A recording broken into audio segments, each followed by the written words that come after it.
I will now call to order the regular council meeting of Monday, July 8th, 2019 at 7 p.m. in the council chambers at the W.C. O'Neill Arena Complex.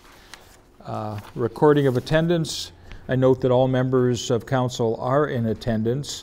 And before we proceed with the agenda, because of the economy of time, I'm going to move directly to staff reports and ask our RCMP representative to present the monthly RCMP report, please.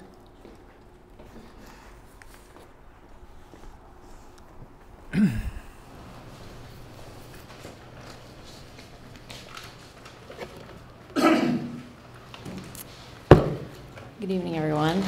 My name is Corporal Shannon McGorman. I'm with the St. George RCMP, but I'm just filling in because Constable LeBlanc just arrested an impaired driver in Bocabec, so he's tied up with that right now. A total of 43 calls for service or investigations, which are down 3 from the previous period, and 5 street checks were reported during this review period.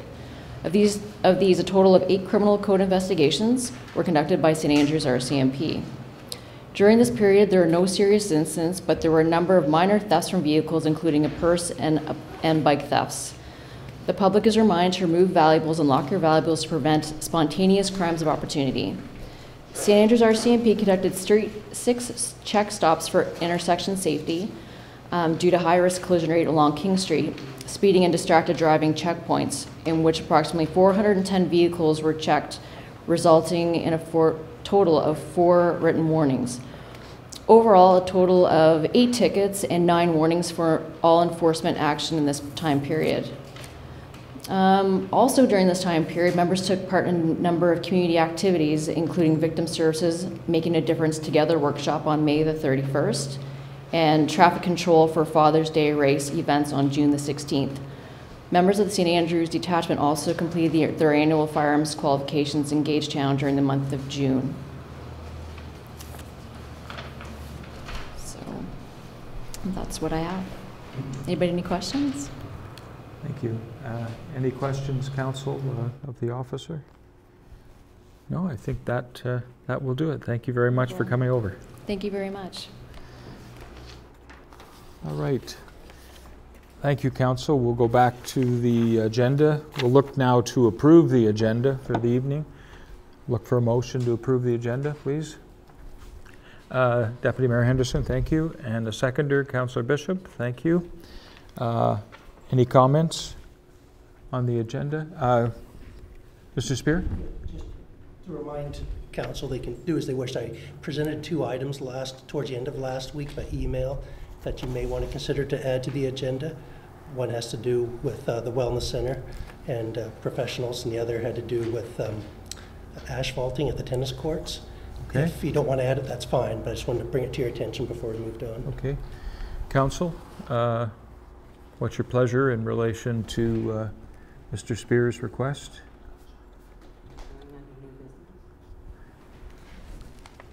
Under new, where are we putting them? Under new business is good. Councillor? Councillor Group? Is there any urgency with either of these 2 items?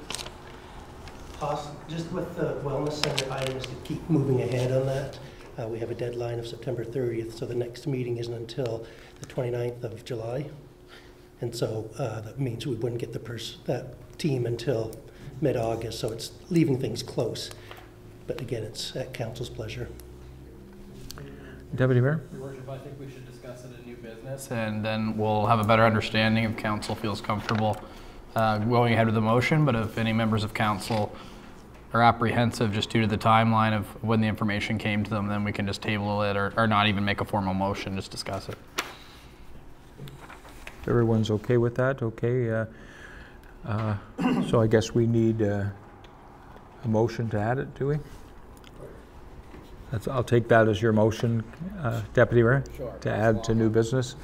Seconded by Councillor Gumichel. All in favor of adding it under new business, please signify by saying aye. All right, we will add that one item under new business. Thank you, Mr. Spear. All right. Are we adding the tennis courts as well? What's your pleasure? I would say, yeah, just both of them and I then would say both. Add them both? All right, good, great. Thank you, sorry.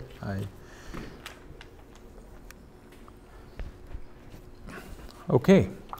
I think, just need a vote on the original motion to accept the agenda. Yeah.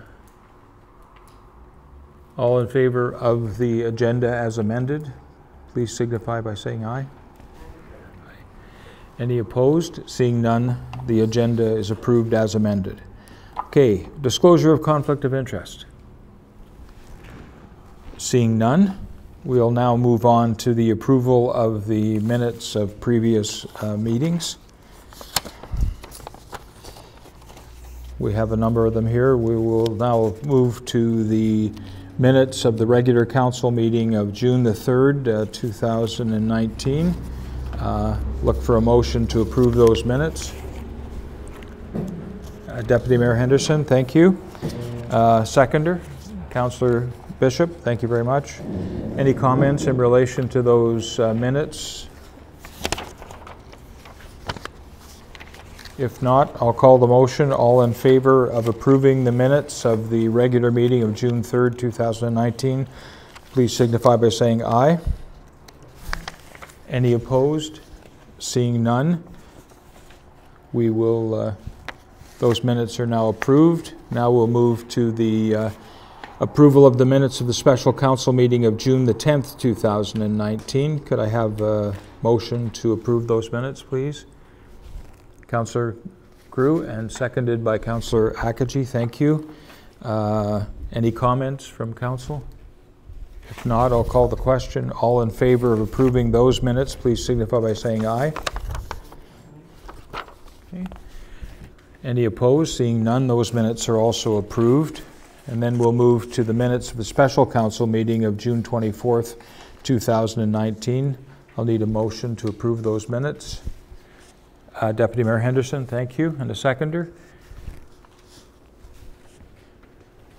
Anybody going to second that? Oh, Councillor Harrison, thank you. Any comments by council on those minutes? If not, I'll call the question. All in favor of approving those minutes, please signify by saying aye. Aye. Any opposed? Seeing none, those minutes are also approved. We will move on then to presentations, and we actually have 3 presentations this evening, and I'm going to call on Mr. Eric Mitchell.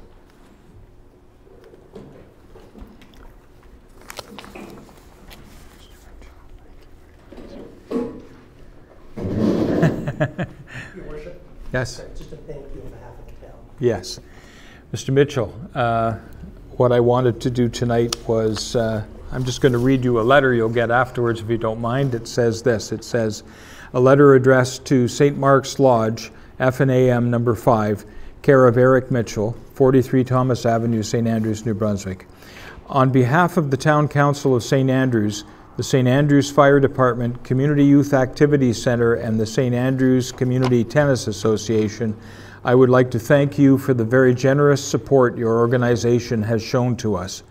Your recent donations have enabled us to do the following: purchase a heavy-duty washer and dryer set for the fire hall, fulfill the Community Youth Activities Center's wish list, including many sports items, complete the tennis court refurbishment project, and with the generosity of the lodge, our community continues to be able to do the work that makes St. Andrews a great place to visit, work, and play. So I just wanted you to be here at council to accept recognition on behalf of council and for the work of the lodge and the generous donations that the lodge has made to many activities in the community. Thank you very much.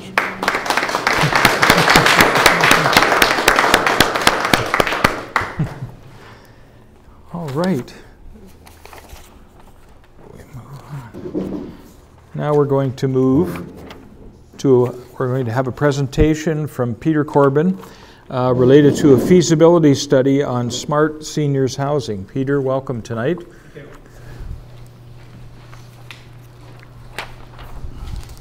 you. Staying here the rest of the night was breeze there. Yeah. Whew. By the door, yeah. Thank you very much for the opportunity to speak to Council this evening. Just a quick background on myself. I am Sir James Dunn, class of '81. Just to put home in context, I now live in Hanwell, just up by Fredericton. I'm an independent consultant by trade and engineer. I've spent most of my career focused on sustainability. However, about 3 years ago, ACOA and the Regional Development Corporation asked me to help take a look at how we can develop the use of smart technologies for communities. And I'll define that in one sentence. Basically, smart means, for communities, means using technology and data wisely for the benefit of communities from a social, economic, and environmental perspective.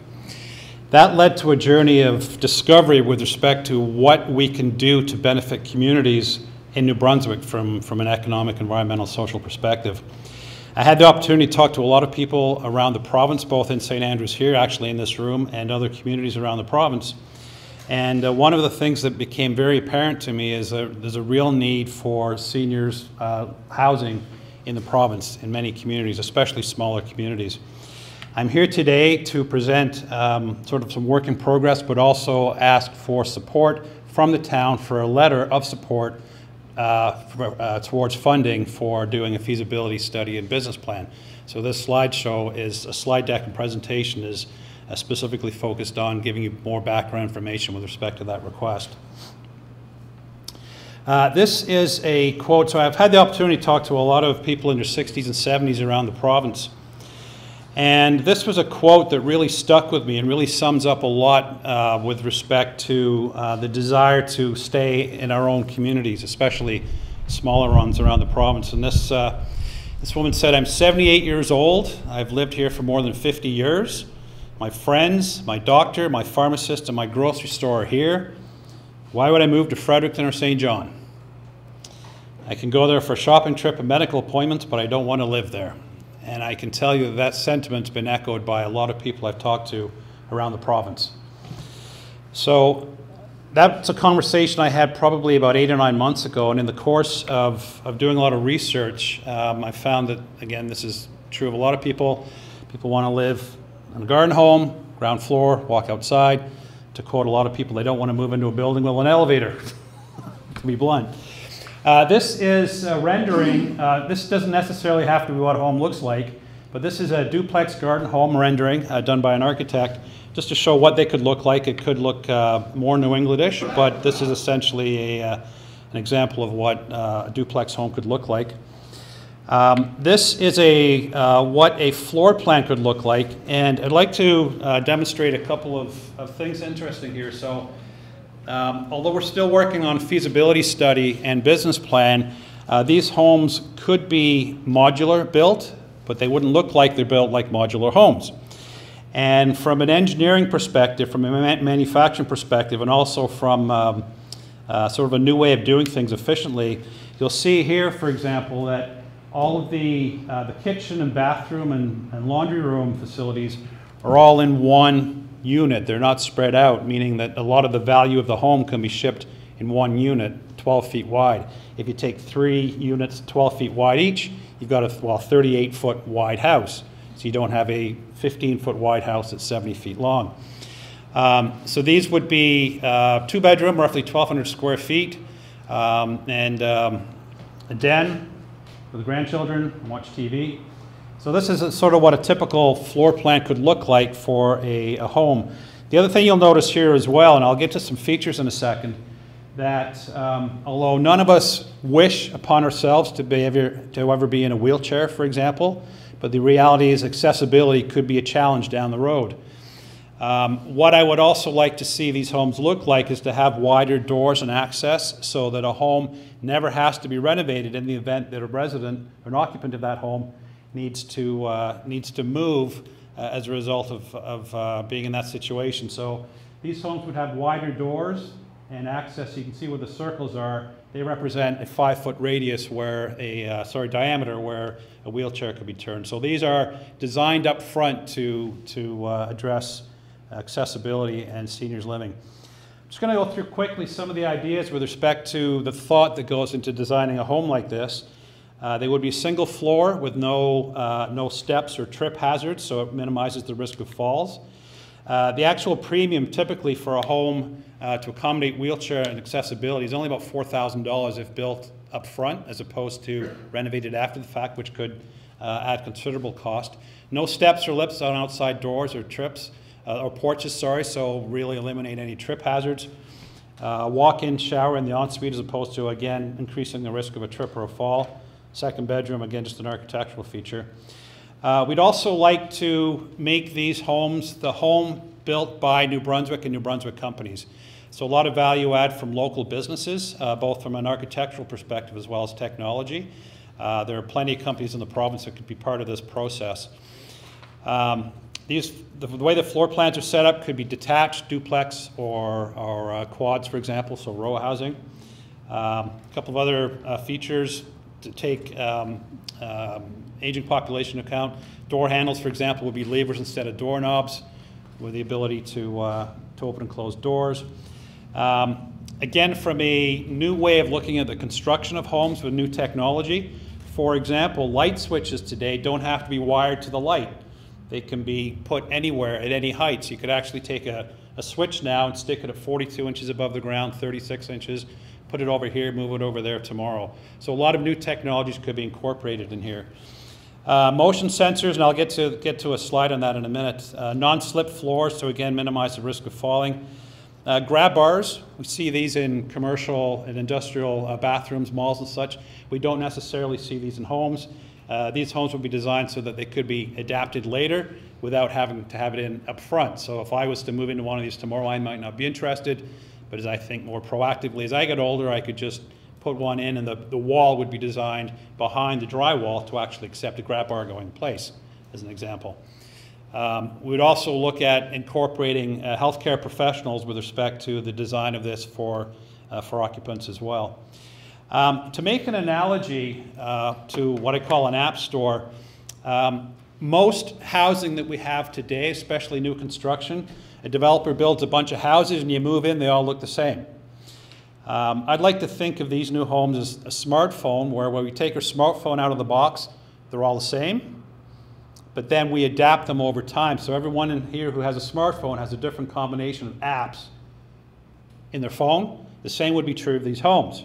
So for example, as we get older, again, we generally don't like to talk about this, but we have to have open conversations to think about what might happen to us in the future. Perhaps people have arthritis or heart disease or dementia or osteoporosis or Parkinson's, or even visually impaired or hearing impaired.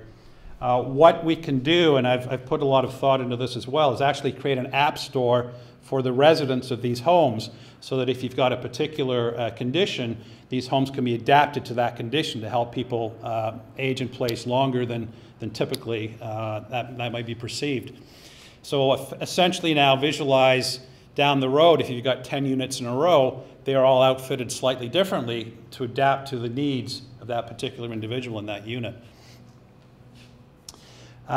This is a really cool model kitchen. It's a company called Home Fashions in Fredericton, and they actually, they're on Hamwell Road, and they actually have an accessible designed kitchen right in their showroom. It's really cool, but there's so many little things that they've taken into account, not just from an accessibility perspective, but things like having a stove slightly raised, or a dishwasher about 9 or 10 inches off the ground, so we're not all doing this all the time, as an example. So a lot of cool ideas there from a physical perspective. And again, kitchens can be designed now so they could be adapted later if the needs of the occupant change. From a technology perspective, here are 3 examples of what could be incorporated in this type of home. Actually, this one isn't. This is actually really cool. I just discovered this the other day from someone. Again, one of the major issues with our aging population is falls and the risk of falling and balance. This is an app that actually, think of it as your personal trainer for balance. So it's actually an app that sort of questions you once a month, how you doing? It actually gives you exercises for balance to help minimize the risk of falls. None of us can read this right here, but basically there's another IT company based in Fredericton they've created an app. It's sort of like a concierge service for elderly people living at home to sort of routine their life more than it may be otherwise. And here's a really interesting one I just discovered. And you can't see much here, but that's an older woman who's actually got up to go to the bathroom in the middle of the night. And just to give you an example of the type of technology out there now, so this, and again, this could get creepy depending on how you interpret this, but this app and these series of lights, the lights are actually attached to a sensor in the bed. So if someone gets up in the middle of the night to go to the bathroom, the lights actually turn on. So they're on when she walks to the bathroom and then comes back and the lights turn off. But there's also an app attached to it so that if that individual's loved one is kind of worried about them and they don't come back from the bathroom after 20 minutes, they get a bleep in the middle of the night saying, "Grandma didn't come back from the bathroom," as an example. So these are all examples of the type of technology that are available today to help make living alone or in your own home safer. Some are a little odd. Some people get freaked out by the technology, but the technology is coming. So why am I here? Big picture and some of the questions I'd like to have answered. So again, I've talked to a lot of people in the context of the need for more housing, especially for seniors, not just in St. Andrews, but around the province. But also, what does that look like from a business model perspective? Does it make sense? And here's some of the questions that need to be answered in order for this to really work. For example, whether it's St. Andrews or another town, what locations in town make sense from a property perspective? Proximity to downtown. If you're further away from town, what does transportation look like? Zoning and bylaws, density, et cetera, et cetera. What can they look like from an affordability perspective? So, for example, in this community, would we have a higher priced unit and a lower priced unit? What would they look like in other communities? Would people move to St. Andrews to live in these? So let's say, for example, people like to move here now.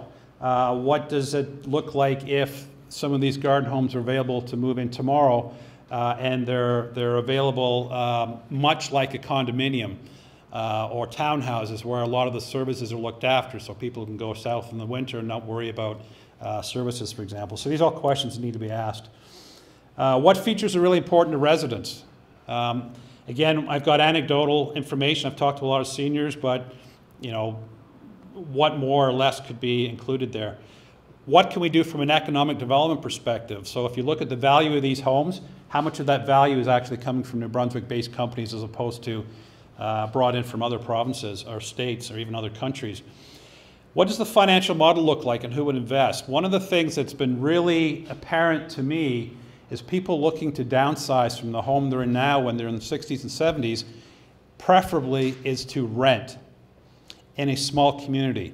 If that's the case, then someone somewhere has to have the capital to make that happen, so someone's writing a rent check to someone. Otherwise, there's not enough stock out there. So that unto itself is a business model that needs to be discovered. Where does that capital come from? And just as importantly, from an economic development perspective and quality of life for people that live in small communities in New Brunswick, is how can this scale to benefit other communities in the province? Nakawick, Macadam, Fredericton Junction, Chipman, Minto, Dalhousie. What I would love to see personally is for this type of development to happen in other communities.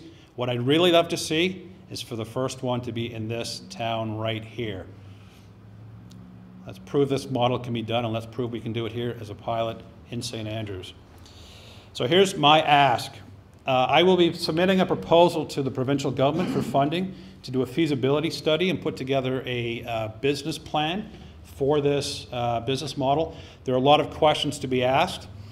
All I ask right now is a letter of support from the town to attach to my proposal to the provincial government to say, look, we are a community and we see a need here. It's not just some consultant saying, hey, let's do a study for the sake of doing a study. I want to do a study and build a business plan so we can actually benefit those who are getting to this point in their life.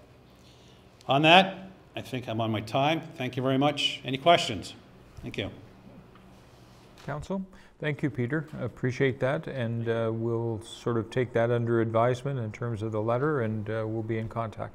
Appreciate it. Deputy Mayor. Quick question. I'm sure since you're basically looking to form the business plan, it can be probably adapted. But in your head, do you see this as a like where they actually buy them, or do you picture it like as in a large landlord that would rent these different boats? Well, herein lies the reason for asking these questions. I see two scenarios. Okay. One scenario, I see most people from within the province and staying in their community wanting to rent, and that's again just based on a lot of feedback I've received from people in their 60s and 70s. That said, I do see a scenario where we could attract people from other provinces, people that are from here who have left and gone to Calgary, Montreal, Toronto, Vancouver, and want to come back. In reality, most of those people have a lot more equity in their homes than we do here. So I see a scenario where people may purchase a home, a garden home in that case, but I would see many preferring to rent, those that are from here, staying here. Any other questions, Council? Yeah. Yes. This is early in the game, but do you see this for people that are more affluent and have, like some people would want to buy it and some people would want to rent it? But what about low-income people? Are you looking at anything for low-income people? Absolutely, yes. Definitely. Okay, because I think there's a certain segment of our population that could benefit from that sort of, it might not be as fancy as your model or whatever, but it would still have the attributes of that model. Correct. Think of them as a Toyota Corolla, Camry, and a Lexus. Yes.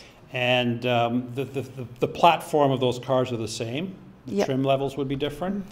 I'm aware, and you're probably aware as well, the Federation of Canadian Municipalities, or FCM, as of April 1st, 2020, are making available about $600 million to assist with not only energy efficiency in homes, but also affordable housing as well. So affordable housing, 100% on the radar, definitely.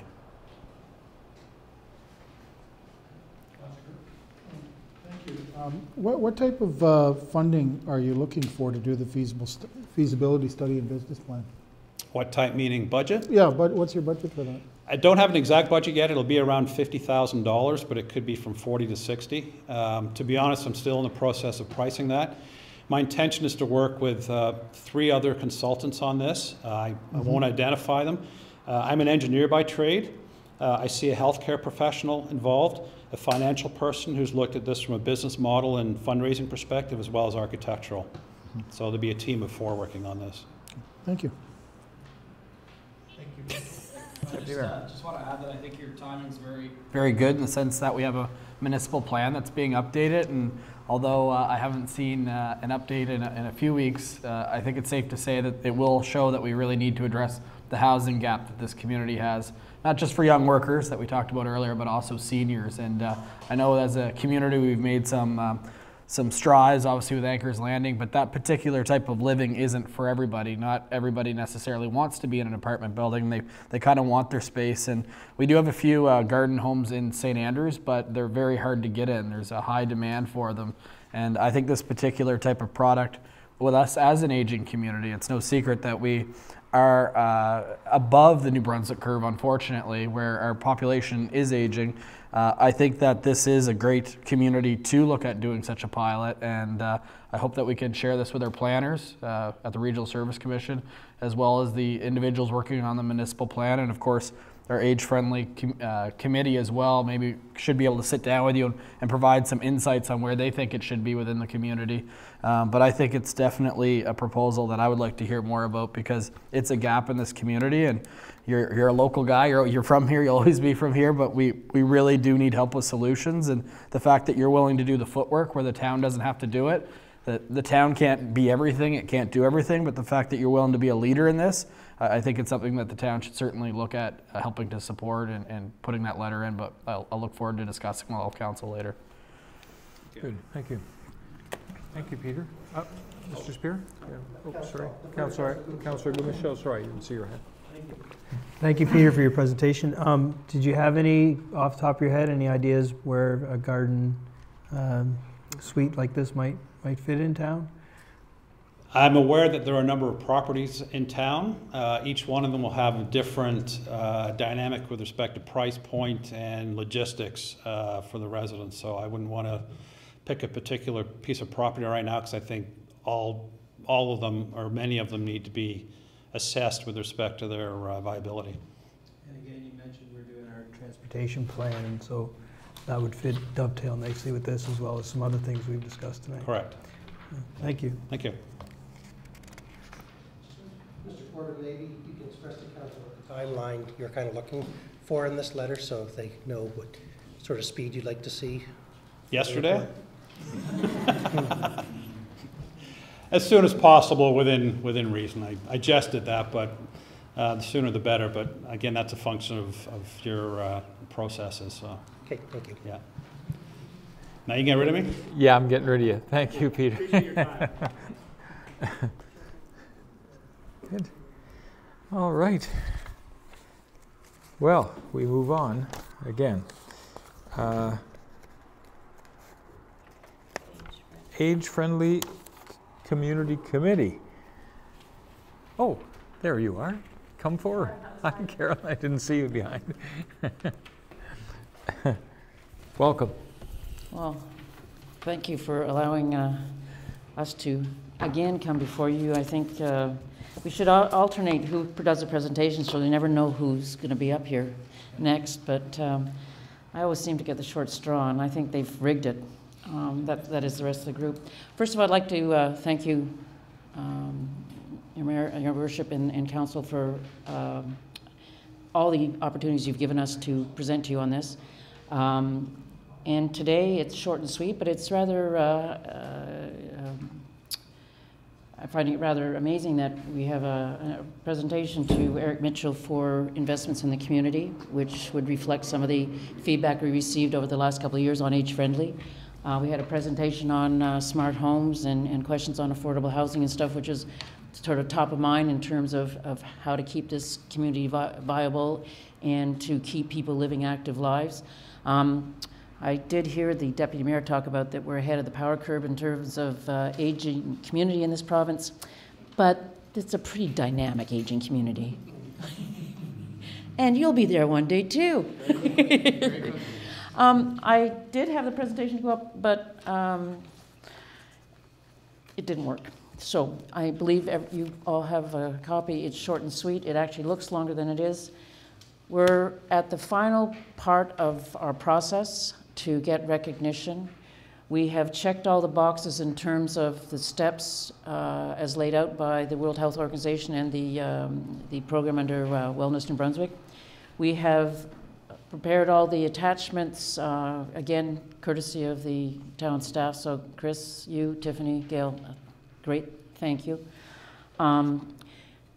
We just now need council to approve the application for recognition as an age-friendly community and a sign-off by the mayor and the chair or co-chair of the Age-Friendly Advisory Committee, and we can submit it to the province for their review. So really that's all that we're here tonight to ask for, is to get that final stamp of approval, and we'll get it on its way. Good. Council, questions or anything? Is there a timeline on this other than as soon as possible? No, the province has opened it up such that we can submit it at any time. I guess being an impatient person, and I know it's something that most people don't know about me, but I would like to have had it done about 6 months ago, but it would be nice to get it submitted. The province knows it's coming in, and I think it'd be nice for there to be a news clip on the radio about the initiatives St. Andrews is undertaking instead of hearing about all the other communities in the province. Fair enough. Councillor Grew? Well, might I suggest this might be something we could put on the agenda for the August meeting of council? Is that too soon?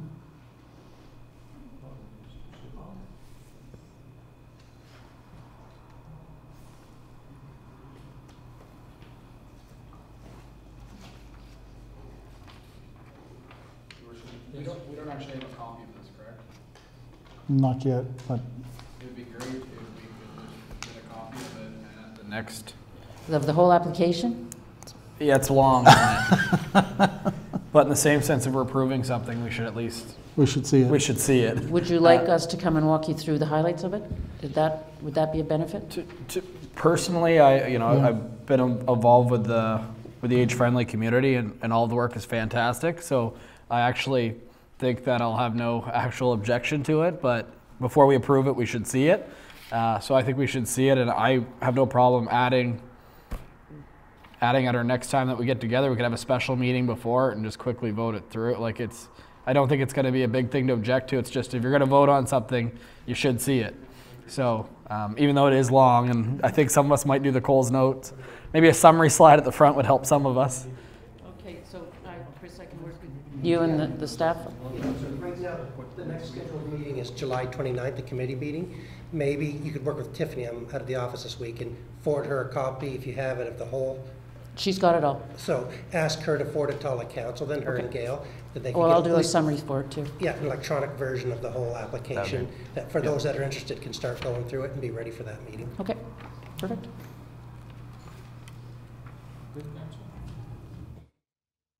Thank you very much. All right. Okay. Well, we're bouncing around a little bit. We'll go back to. I think we're back at staff reports again. Mr. Spear, I think you're up. Thank you, Worship. This is the Chief Administrator's Officer's Report to Council of July 8th, 2019. I guess it should be the Acting Chief Administrative Officer's Report.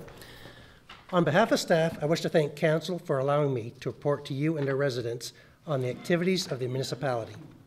The below is a summary of key points I wanted to bring to everyone's attention. Administrative. The municipal plan process continues to progress as the consultants have submitted a draft municipal plan plus recommendation on updates to the zoning bylaw to the steering committee for their input. The hope is the committee will forward a draft to council for further debate in August, and the public will have another chance to review it in the fall.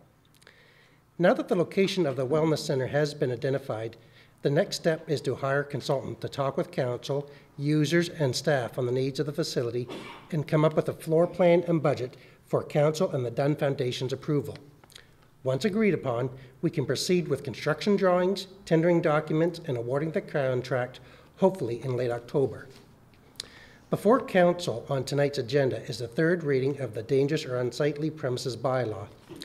This is an important tool in maintaining the safety of residents as well as enforcing the cleanup of properties that are unbecoming. We have multiple locations on our radar and will be following up with them after the final reading. Council also has on its agenda the final reading for the amendment to the vehicular bylaw to prohibit overnight camping on our streets and parking lots. It should be noted there's a renewed interest in housing developments within the town.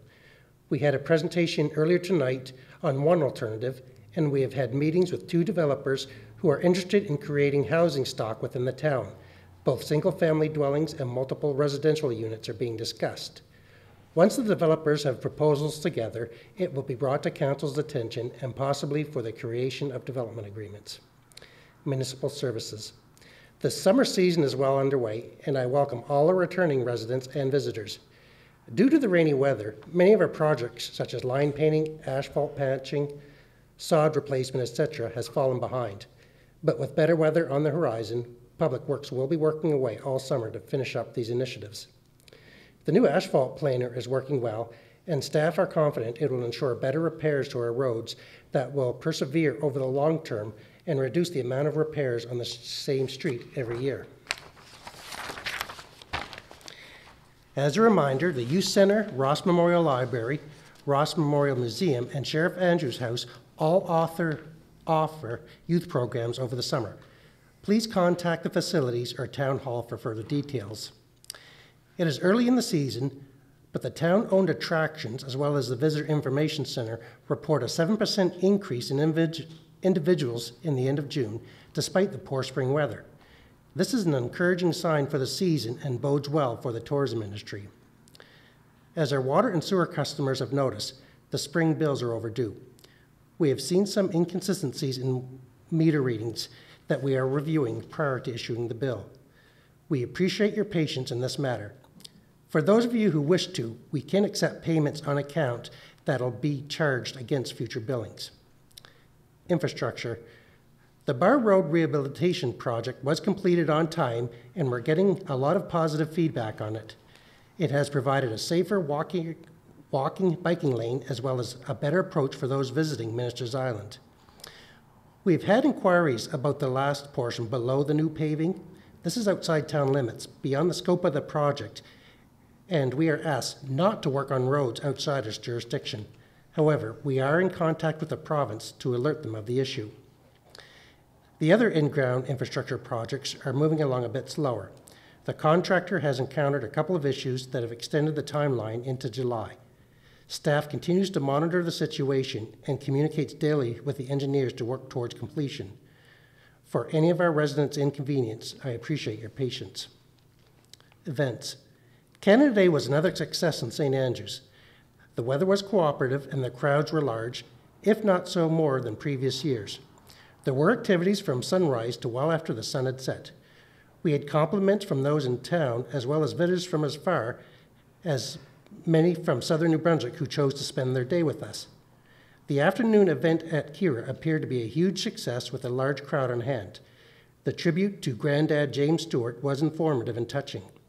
He was a giant among men, and the town and the community is a little less with his passing. Following the tribute, Jimmy Rankin and his band put on a fantastic show with a wide range of songs from his collection. We are thankful for the support of Mrs. Flamer and her staff for staging the event, allowing it to be free for the community. Another less known event was members of council from our sister city, Thorpe St. Andrew, United Kingdom, Skyped in during the cake cutting to see the crowd and have a brief chat with our mayor, Councillor Grew, and myself. They celebrated Canada Day along with us, hung Canadian flags, and staged a couple of events in honor of us on July 1st. As a community, we are very appreciative of the efforts they are making on building this relationship.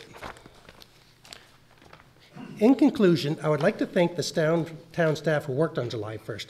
While many of us enjoyed a long weekend, town staff from Public Works to all our attractions put in a long and very busy day. As I went through the town, our staff were smiling, helping the crowds, and putting on a professional face. Your effort is noticed and appreciated by everyone. Respectfully submitted, Chris Spear. Thank you, Mr. Spear. We've all had the opportunity to look at the staff reports. I'll now look for a motion to approve the staff reports, please. Councillor Bishop, thank you. And a seconder, Deputy Mayor Henderson. All in favor of approving the staff reports, please signify by saying aye. Any opposed? Seeing none, the staff reports are approved. We'll now move to introduction, consideration, and passing of bylaws and motions. We'll move to Finance and Administration. Councillor Bishop, thank you. Thank you. FA 180205, dated April 24th, 2019. The subject is bylaw number 19-04, dangerous or unsightly premises, the third reading. Section 128 to 146 of the Local Governance Act provides expanded powers for the enforcement of dangerous and unsightly premises bylaws. First reading took place on May 6, 2019. A hearing of objections at a special meeting of council was held on June 3rd, and a second reading was held on June 3rd, 19. Council may now wish to consider the third and final reading to enact this bylaw. The motion: move that leave be granted to proceed with third and final reading of bylaw 19-04, a bylaw of the Town of St. Andrews respecting dangerous or unsightly premises. Thank you. Could I have a seconder for that motion, please? Councillor Harrison. Discussion or comments, Council? I'll say something. Yes, Councillor Bishop. I think we have many examples around our town of unsightly and dangerous premises. So if this does get voted through tonight, I hope that we can address some of those issues. Thank you. Thank you very much. I will note before calling the question, I don't believe, you can check me if I'm wrong here, Mr. Spear, I don't believe we received any objections to the bylaw. Not at that meeting on June 3rd, Your Worship, no. Okay, thank you. Do we know, does our planning department have brochures on this, so people in town, if they do get caught up in it, have some education as to how to deal with the planners and what their appeal rights are and that sort of thing? I'll have to follow up on that, Councillor Harrison, but it's actually put through by our bylaw enforcement officer under the legislation. So it wouldn't be up at... They work with us, depending on it, because it can involve the building inspectors, as you know, if it's a dangerous facility. But it's a great question. I'll have to double check with them to make sure that if someone is served, typically in the past, if they've been served with a notice to comply, which tells them they have X amount of days to repair or get things going, that there is an explanation to what their follow-up can be. Besides complying, they can have these avenues to go through. Thank you. Any other, if no other comments, I'll call the question. All in favor of the motion as stated and seconded, please signify by saying aye. Aye. And any opposed? Seeing none, I will then go forward and read the bylaw by title, I hope, for the third time. So this is bylaw 19-04, a bylaw of the town of St. Andrews respecting dangerous or unsightly premises. First section 1 is the title. Section 2 is definitions. Section 3 is inspections. Section 4 deals with offenses and penalties relating to dangerous or unsightly premises. And it's an extensive section. Section 5 is notice to owner or occupier. Section 6 is evidence. Section 7 is appeal processes. Section 8 is registering a notice. Section 9 is offense and penalty for failure to comply with a notice. Section 10 is power to clean, repair, or demolish. Section 11 is report required before demolition. Section 12 is emergency. Section 13 is offense and penalty for obstruction. Section 14 is recovery of the town's cost and filing of certificate. Section 15 is lien. Section 16 is debts paid by the Minister of Finance. And Section 17 is severability. Section 18 is repeal of previous bylaw. Section 19 is effective date. And therefore, the third and final reading is done on July the 8th, 2019. All right. We'll move on, Councillor Bishop. Thank you. Thank you. The next item, FA 190601, dated June 17th, 19, submitted by Patricia Cheney. It's the Irene Rollin DeAndrea Memorial Scholarship. The DeAndrea Memorial Scholarship is awarded annually to a recent graduate of St. Andrews and has registered for training in nursing. Ms. Cheney submitted her application and will be entering the LPN program in the fall and hopes to follow up with her RN diploma later. Motion. Move that Council award Patricia Cheney $500 from the Irene Rollins DeAndrea Memorial Scholarship Fund to assist her as she pursues a career in nursing. Can I have a seconder for that motion, please? Councillor Harrison, thank you. Any questions from council or discussion? Seeing none, I'll call the question. All in favor of the motion as stated, please signify by saying aye. Aye. Any opposed? Seeing none, that motion is carried. Next item, FA 190103, dated June 19th, 19. The subject is Southern Sanitation fee increases. The background: Southern Sanitation is the residential solid waste and recycling hauler for the town of St. Andrews. Owner Troy Tuddenham has concerns that with the addition of recycling, his costs have increased substantially as the amount of garbage after recycle week requires a second truck. He is also looking for an increase to offset rising fuel and operating costs. After several months of negotiation, it is staff's recommendation to extend the contract for 2 years at the below proposed rates. Motion is: move that monthly fee for residential solid waste and recycling pickup be increased to $5,944.20 plus HST for 2019 and $6,512.25 plus HST for 2020. These fees include all surcharges. All right, can I have a seconder for that motion, please? Councillor Akaji, thank you. Council, questions? Deputy Mayor? Mine's more of a comment. You know, obviously, everybody supports recycling. It is good for the community, but I just wanted to state again that we were told when recycling was to start in the town of St. Andrews that it would not cost anything extra.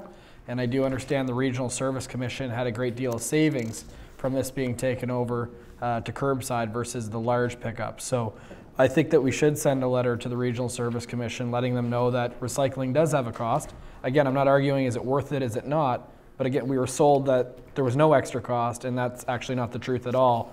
There is more cost for the taxpayer of St. Andrews, and just moving forward when they make decisions, it would be good that we had the correct facts because there is impacts in some of these decisions for us as a municipality.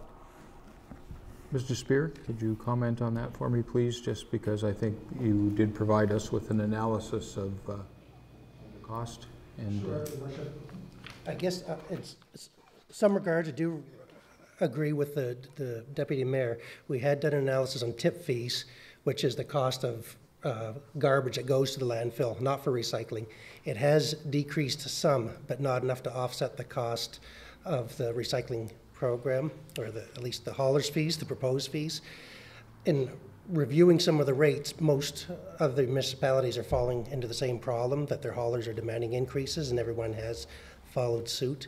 So I think it's worth a discussion, at least at budget time, which will be coming up, believe it or not, in about 2 or 3 months, that maybe the mayor as our representative can bring it up to them, because I'm sure the other municipalities probably feel the same way and want to have a second question or further discussion on the benefits of it, and at least maybe there could be, if there's a savings in the landfill itself, that maybe that could be passed back to the municipalities in some form.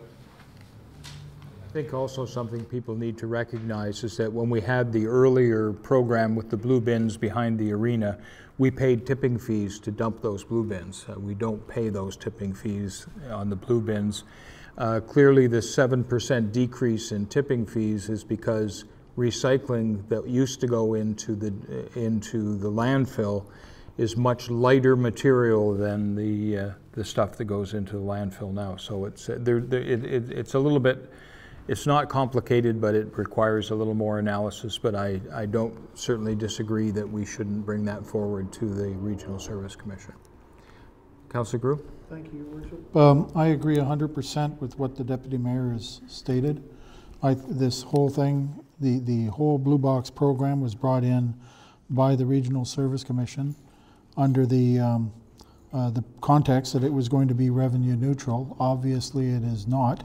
It is costing the towns more, and I would suggest that council, and I would support what the Deputy Mayor has suggested, that the town of St. Andrews send the Regional Service Commission a letter indicating that it is costing us more, and we have an expectation that the Regional Service Commission should reimburse us for those extra costs, because they had told us it would not cost us any more. Thank you, Councillor Group. Any other comments?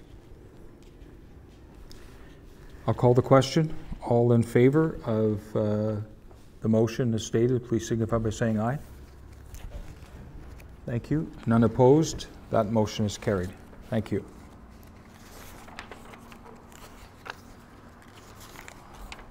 Okay, next item is PS 190602. Subject is Charlotte County Hospital Foundation Board appointment, submitted by Mayor Doug Naish. The background, the Charlotte County Hospital Foundation is a nonprofit organization established in 1992 to raise funds to support leading-edge technology at Charlotte County Hospital in St. Stephen, New Brunswick, thus providing excellent care for all residents of Charlotte County. The board of the foundation is mandated to have representatives from all communities and is looking for council to appoint a St. Andrews representative to the foundation. The motion, I move that council appoint Lee Heenan as the Town of St. Andrews representative to the Charlotte County Hospital Foundation Board of Trustees.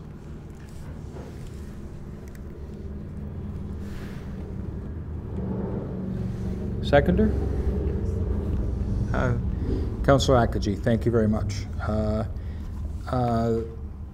I have confirmed with Mr. Heenan that he is quite happy to serve, in case you're wondering, because that was a bit of a mystery for a while, but he is willing to serve, and I will move him on his way there to serving on the board. And you will recall that a member of the board, a current member of the board, made that recommendation that he might be a good candidate. So I have had contact with Mr. Heenan, and he is willing to serve, and we'll work that out in terms of that structure. I'd just like to add a big thank you to Lee Heenan. It's been a gap for us for a while. We've had a vacancy, and it took us a while to find someone, but he'll be a wonderful addition to their board, and I'm really happy to hear that he'll be representing the town of St. Andrews, and that's one less vacancy we have. Yeah, good. Thank you, Deputy. All right, anyone else have comments? Otherwise, I'll call the question. All in favor of the motion, please signify by saying aye. Aye. Aye. Any opposed? Seeing none, that motion is carried.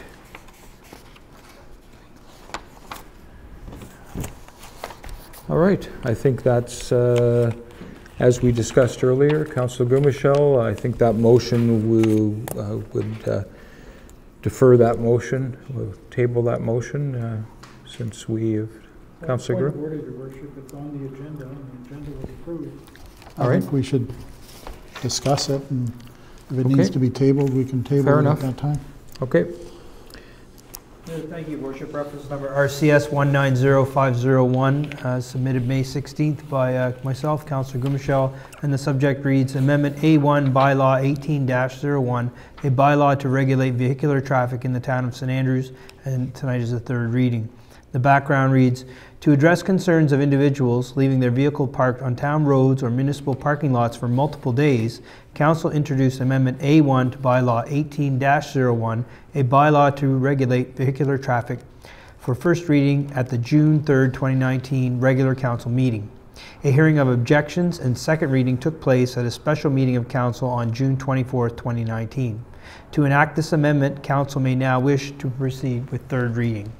The motion reads, move that leave be granted to move to third and final reading of Amendment number A1 to Bylaw 18-01, a bylaw to regulate vehicular traffic in the town of St. Andrews. Can I have a seconder for that motion, please? I'll second. Okay, discussion?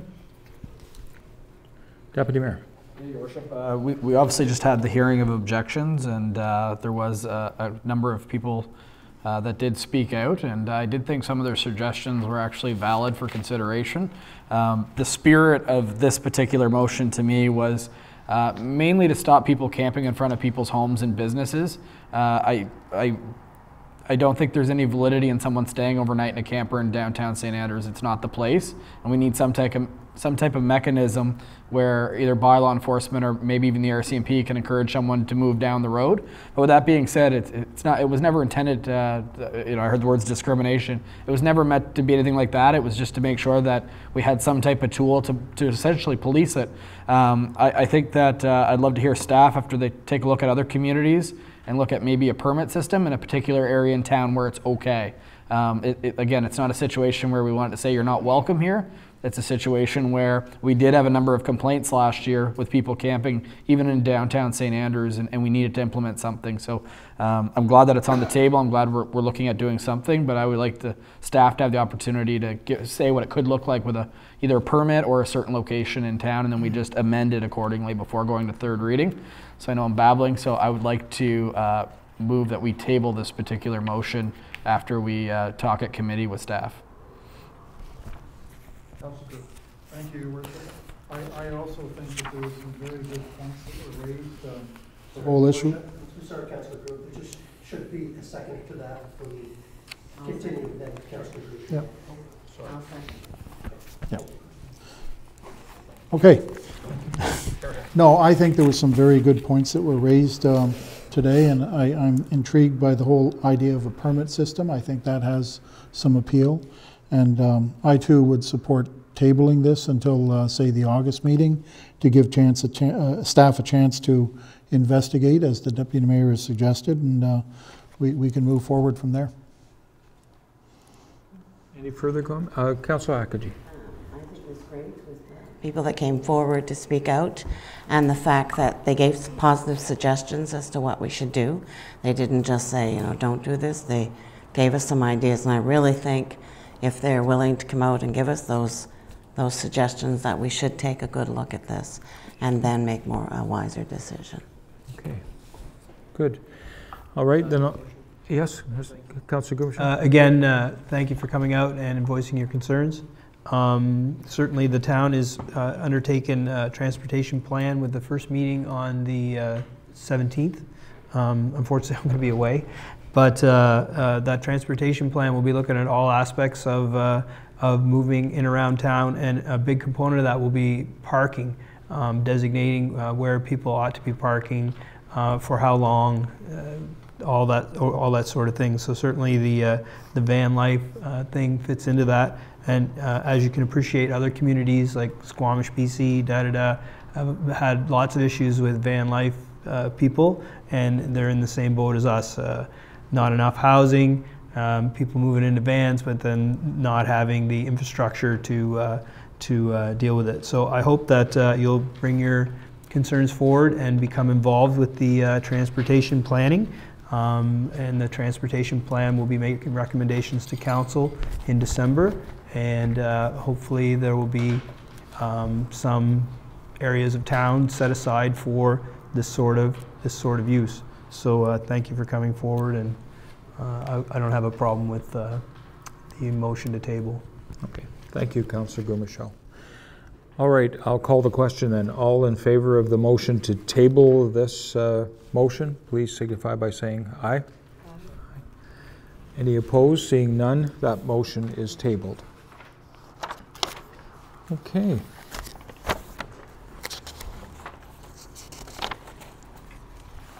Sorry. All right.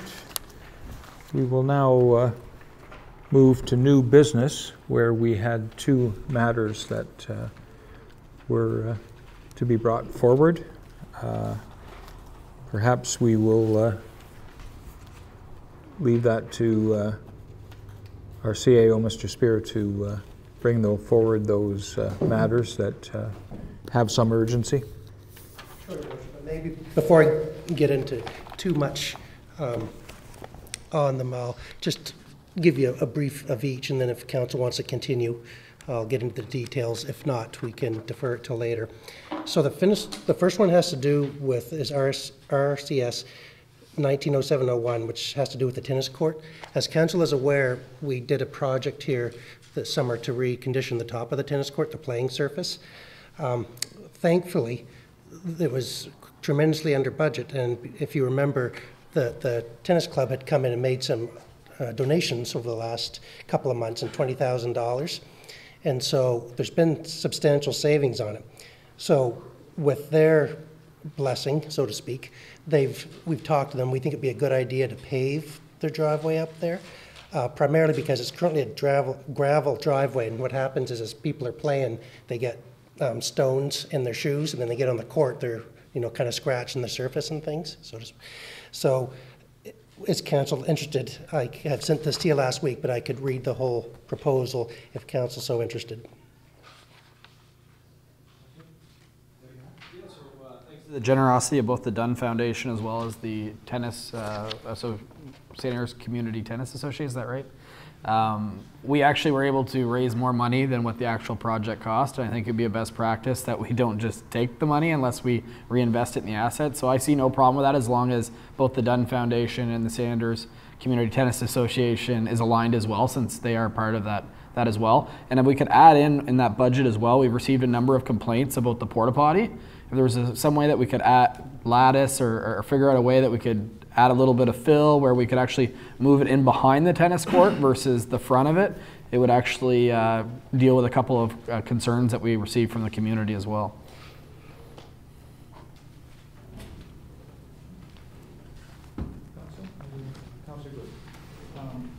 How much money is remaining in the budget, Mr. Spear? Over $40,000, I believe. And how much is the cost of the paving? The lowest bid is about $15,000. It's exactly $14,935. Yeah. I would put forward a motion to spend up to $20,000 to do the paving and repair the lattice work around the porta potty. That gives them a bit of a cushion in case costs are a bit higher. Just a friendly amendment. It wouldn't be to repair. Right now it's just out in the open. Okay. So it'd be to actually develop something that hides it a little bit more. And I'm sure the people that use it would appreciate it as well. Yeah.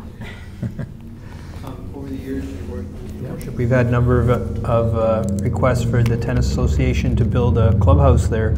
Perhaps some of these savings might go to kickstart that project.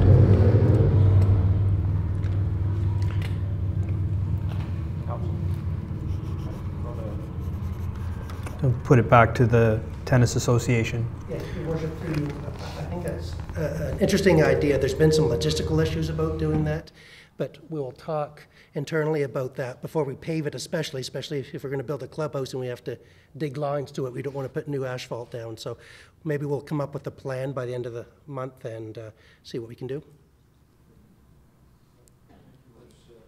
But there is a motion on the table here from Councillor Grew to spend up to $20,000 on those two aspects of it. What the timing of when it gets done, can consider additional research about a clubhouse or what, the timing of when we do it. But so that motion stands. I'll look for a seconder for that motion. Was somebody willing? Deputy Mayor, any other comments about that?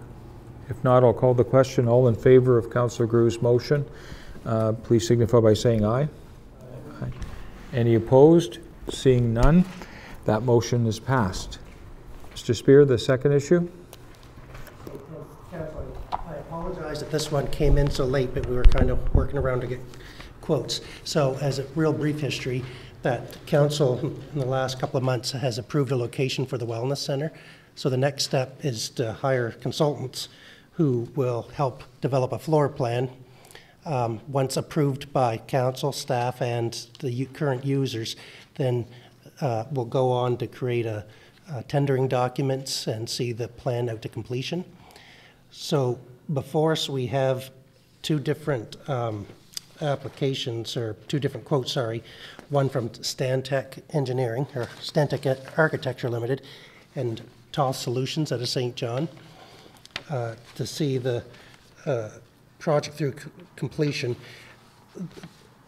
The quotes provided by TOS is the lowest, but there was a issue about that they had significantly less site visits. But even if we worked in the extra site visits that had been proposed by Stantec, which staff thinks might be a little high, but nonetheless, they still were the lowest quote. So the question is if you'd like to proceed with this, or if you'd like us to have give council a chance to think about it and come back on the July 29th meeting. Again, it's just a question of we're trying to get this thing moving along so construction can start, but it doesn't mean you need to make a rushed or poor decision either. I'm just putting on the table for your decision. Council? Quick question. So the low quote, how much was it? So the low quote was 70,000, well, 69,215 plus HST, and then the other quote was 117,200 plus HST. For a project of this amount, or should have we done a formal call for proposals? Under our procurement policy, and as well as the act, the Procurement Act of the province, engineering services are exempt from that. You can sole source on engineering. Again, it's up to council. It's to keep it moving along quickly, right? Yeah. Councillor Greer? Thank you. When you examine the two proposals, are we comparing apples to apples in terms of the scope of each one, or is there a difference in the scope of the services being provided? The scope is the same. What I think the partners of TAW Solutions is CBCL Limited, who, as you know, is our in-house engineers. That was more good luck and good management, but they know the facility from previous visits, so they kind of have a heads up on it. It is what it is, I guess, but I think that's where some of the savings were. And the visits were a large part of the other thing, that when I add the visits to match the equal number of visits, it adds about $20,000 to the TOS bid, that they were thinking that a half a dozen to 10 would be sufficient, and Stantec thinks 40 visits. 40 visits is a lot of visits for that type of structure. But And was this the Stantec office out of Halifax? it was bid out of Moncton. That was at the recommendation. Well, both these proposals were recommended by Horizon Health. Okay. Thank you. I'm sorry, Your Worship. I shouldn't say these bids were accepted. Both of these consultants were recommended by Horizon Health. They haven't seen the proposals. And the lowest bidder, is there any particular projects that we were able to collect from other communities that the work was satisfactory? Like, as far as almost checking references? It's a lot of money. There can be. I'll have to double check. There was, but right now I don't have it in front of me, so I can go back and ensure. But they had listed 2 projects they had done similar to this, and they actually, I couldn't get it to print on our printer, but they had a floor plan from a couple of others that they had done and given us like a real quick floor plan in their vision for their visit with us already. But I think given the size of the contracts, and we don't have a clear indication of the, I guess, their technical abilities in this, and it sounds like there's a little bit more homework required here. And I would suggest we defer this one to the 29th of July meeting so we can do a bit more background research and make an informed decision. Yeah, if I can ask on that. We do have deadlines, as indicated. To defer to July 29th, do you see any risk with us meeting those timelines, or do you think we'd still be okay? I would say that maybe we can have a discussion with the Dunn Foundation if they see that we're being progressive, that we just tell them the situation. They think they could have it done in 6 or 8 weeks, but that's leaving it pretty darn close. So if you start it in August, they'd have to, we'd have our meeting on September 30th, and they'd be here filling in the proposal, whoever successfully gets it. So maybe if I could ask His Worship, maybe could contact the foundation and just ask for an extension, tell them that look, everything's in place for a consultant, but we just wanted to do a little more follow-up and to make sure everything followed suit. I think that's a good suggestion. And they'd be fine, and if by chance we're surprised, then we'll call a special meeting right away and make a decision. Yep. Thank you, Council. Good. Thank you, Mr. Spear. Okay. Your Worship, sorry, yes. Just one really quick thing that ties into a lot before I forget was there was a mail out that went out today about this master transportation plan, that there's a public meeting next Wednesday, the 17th, at 5 to 7 o'clock here at the arena. So I just want to get it out as much as I can to everybody. Yes. No, we're certainly. advertising as much as we can, but it's it's really time for the public input for this, so tell all your friends and everybody else and come on in and provide your advice to the town of St. Andrews, please. Good. Great. Oh. Thank you, Mr. Spear. I think we'll move on to question period from the audience. Any questions? Can we talk about the Law 1801, the 1905-01 about parking? Sure. Yeah. Yep. Do you have a problem with the Mazda 3 that is parked behind Town Hall? Because I'm happy to move it. There's this Mazda 3 that's been sitting there for probably since May, and I use it just about every day, but I refuse to park on Water Street because those big trucks come in and they block me in, and then I can't get out. I ask them to move and they say, oh, just 20 more minutes. I'm like, no, I gotta go now. So yeah, I'm not really sure, like, is it parking, like camping that you guys were concerned about, or was it just like parking long-term in general? We actually debated that at length about even like people sleeping in cars, but it's a slippery slope when people are drinking and making them drive. Yes. So we were a little reluctant to be that aggressive. So your car parking at this particular time, we encourage everybody to park as far away from downtown so the visitors come. But that wasn't on a radar. I probably wouldn't have brought it up. No, but that bylaw does not touch that at all. Okay. Yeah. No. However, it is the hope that the transportation plan will come forward with some recommendations about parking and long-term parking, and also it's going to be a lot of things. So hopefully everyone will get involved with the transportation plan. Great. Well, 3 years of asking for it. Any other questions? No? Okay, good. Councillors and Deputy Mayor's comments. Deputy Mayor. Yeah, I just wanted to echo your comments earlier with Mr. Mitchell still here. The St. Mark's Lodge, number 5, the Masons have done years and years of good in this community. It's kind of bittersweet because they're looking to go long term and figure out how it operates for the next few decades, but the particular downtown chapter, obviously that property sold, but in addition to the most recent donation, I've been to the Quinn House. It's a wonderful facility for seniors in our community to live at affordable prices.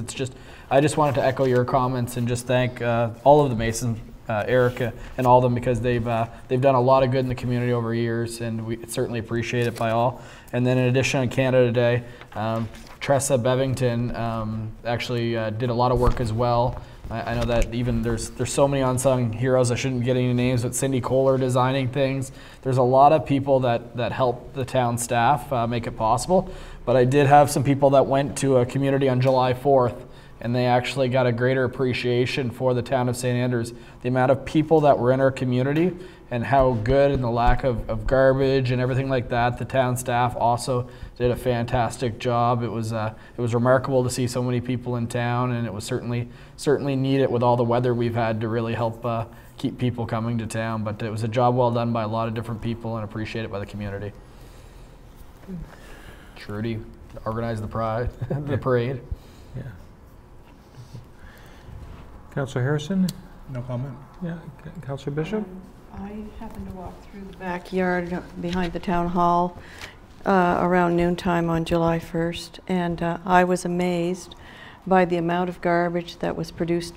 They had a truck, quite a big truck there, loaded with garbage bags. So the people, the staff who have to work that day, and I asked them if they were working all day, and they said no, they were only working part of the day, and then another group came on and things like that. But sure, I realize that it's part of their job and all that, but to have to take your holiday and work that, and do it with a smile on your face, I'm pretty proud of them. Thank you very much to them.